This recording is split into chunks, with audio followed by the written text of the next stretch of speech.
Vježba broj 7. Je, ji, ju.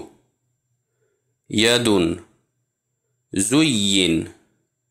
Jen. Tujin. Jezidu. Dakle, u vježbi broj 7 nalazimo prisutan teštid. Teštid ćemo prepoznati tako što se piše kao malo englesko W. Teštid dolazi kada trebamo harf koji se nalazi ispod njega pritisnuti ili se malo na tom harfu zadržati. Kao evo na primjeru zujin, kada smo pritisnuli slovo j.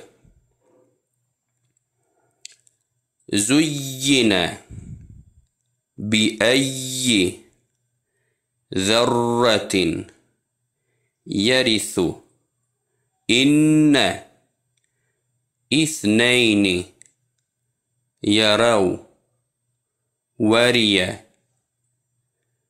bayna yaday dhubiya bayyana yubayyinu ayawaddu tu'dhu warathatin.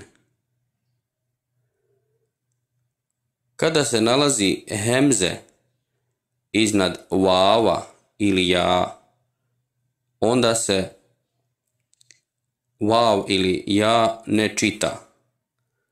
Dakle, pročita se samo hemze i vokal ako postoji iznad hemzeta.